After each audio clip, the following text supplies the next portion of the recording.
At length, towards noon, upon the final dismissal of the ship's riggers, and after the Pequod had been hauled out from the wharf, and after the ever-thoughtful Charity had come off in a whaleboat, with her last gift a nightcap for Stubb, the second mate, her brother-in-law, and a spare Bible for the steward, after all this, the two captains, Peleg and Bildad, issued from the cabin, and turning to the chief mate, Peleg said, "Now, Mr. Starbuck, are you sure everything is right? Captain Ahab is all ready, just spoke to him, nothing more to be got from shore.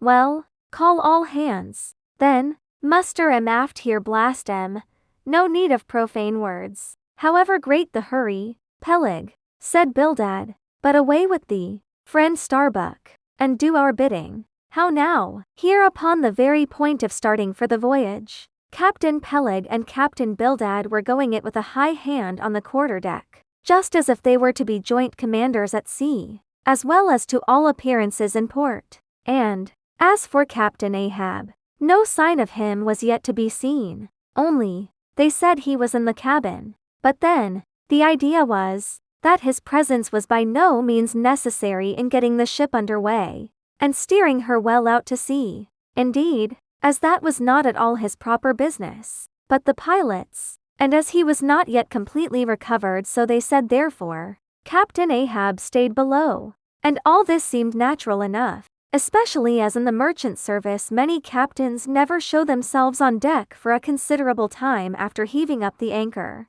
but remain over the cabin table, having a farewell merry-making with their shore friends, before they quit the ship for good with the pilot. But there was not much chance to think over the matter, for Captain Peleg was now all alive. He seemed to do most of the talking and commanding, and not Bildad. "Aft here, ye sons of bachelors," he cried, as the sailors lingered at the main mast. "Mr. Starbuck, drive 'em aft. Strike the tent there," was the next order. As I hinted before, this whalebone marquee was never pitched except in port, and on board the Pequod. For 30 years, the order to strike the tent was well known to be the next thing to heaving up the anchor. "Man the capstan, blood and thunder, jump," was the next command, and the crew sprang for the handspikes. Now, in getting under way, the station generally occupied by the pilot is the forward part of the ship, and here Bildad, who, with Peleg,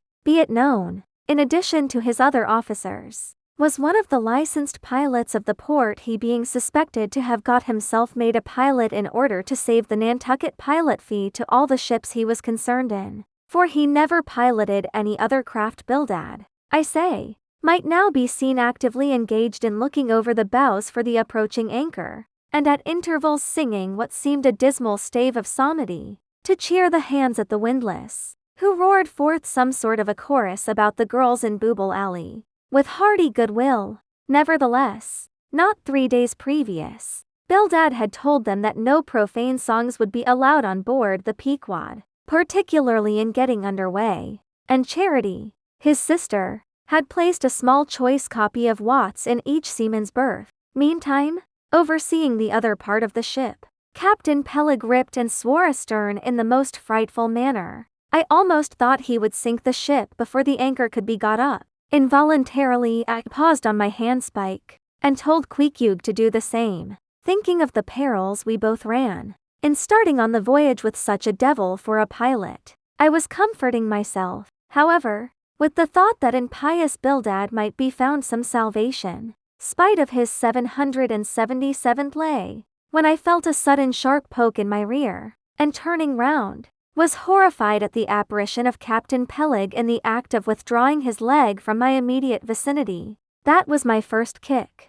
"Is that the way they heave in the merchant service?" he roared. "Spring, thou sheephead, spring, and break thy backbone. Why don't ye spring? I say, all of ye spring. Quahog, spring, thou chap with the red whiskers. Spring there, Scotchcap, spring, thou green pants, spring, I say, all of ye, and spring your eyes out." And so saying, he moved along the windlass, here and there using his leg very freely, while imperturbable Bildad kept leading off with his psalmody. Thinks I, Captain Peleg must have been drinking something today, At last the anchor was up, the sails were set, and off we glided. It was a short, cold Christmas, and as the short northern day merged into night, we found ourselves almost broad upon the wintry ocean, whose freezing spray cast us in ice, as in polished armor. The long rows of teeth on the bulwarks glistened in the moonlight,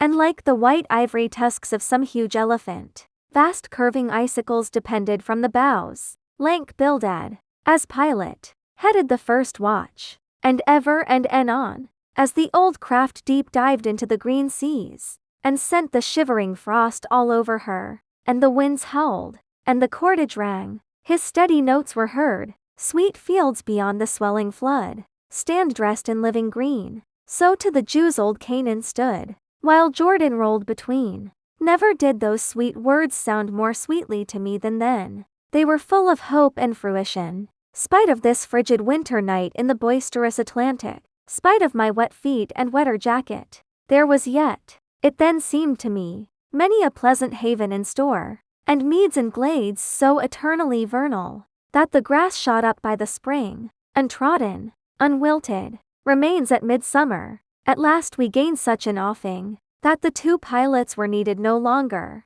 The stout sailboat that had accompanied us began ranging alongside. It was curious and not unpleasing, how Peleg and Bildad were affected at this juncture, especially Captain Bildad, for loath to depart, yet very loath to leave, for good, a ship bound on so long and perilous a voyage beyond both stormy capes, a ship in which some thousands of his hard-earned dollars were invested, a ship in which an old shipmate sailed as captain, a man almost as old as he, once more starting to encounter all the terrors of the pitiless jaw, loath to say goodbye to a thing so every way brimful of every interest to him. Poor old Bildad lingered long, paced the deck with anxious strides, ran down into the cabin to speak another farewell word there, again came on deck, and looked to windward, looked towards the wide and endless waters, only bounded by the far-off unseen eastern continents, looked towards the land, looked aloft, looked right and left, looked everywhere and nowhere, and at last, mechanically coiling a rope upon its pin, convulsively grasped stout Peleg by the hand, and holding up a lantern, for a moment stood gazing heroically in his face, as much as to say, "Nevertheless, friend Peleg, I can stand it. Yes, I can." As for Peleg himself, he took it more like a philosopher, but for all his philosophy, there was a tear twinkling in his eye, when the lantern came to near, and he, too, did not a little run from cabin to deck, now a word below, and now a word with Starbuck, the chief mate, but, at last, he turned to his comrade, with a final sort of look about him. "Captain Bildad, come, old shipmate, we must go, back the main yard there, boat ahoy, stand by to come close alongside, now, careful, careful, come, Bildad, boy say your last, luck to ye, Starbuck luck to ye, Mr. Stubb luck to ye, Mr. Flask goodbye and good luck to ye all, and this day 3 years I'll have a hot supper smoking for ye in old Nantucket. Hurrah and away, God bless ye, and have ye in his holy keeping, men," murmured old Bildad, almost incoherently. "I hope ye'll have fine weather now, so that Captain Ahab may soon be moving among ye. A pleasant sun is all he needs, and ye'll have plenty of them in the tropic voyage ye go. Be careful in the hunt, ye mates. Don't stave the boats needlessly, ye harpooneers. Good white cedar plank is raised full 3% within the year. Don't forget your prayers, either, Mr. Starbuck. Mind that Cooper don't waste the spare staves. Oh, the sail needles are in the green locker. Don't whale it too much a Lord's days, men, but don't miss a fair chance either. That's rejecting heaven's good gifts. Haven't I to the molasses tears, Mr. Stubb? It was a little leaky, I thought. If ye touch at the islands, Mr. Flask, beware of fornication. Goodbye, goodbye. Don't keep that cheese too long down in the hold, Mr. Starbuck. It'll spoil. Be careful with the butter, 20 cents the pound it was. And mind ye, if come, Captain Bildad, stop palavering, away." And with that, Peleg hurried him over the side, and both dropped into the boat. Ship and boat diverged. The cold, damp night breeze blew between. A screaming gull flew overhead. The two hulls wildly rolled. We gave 3 heavy-hearted cheers, and blindly plunged like fate into the lone Atlantic.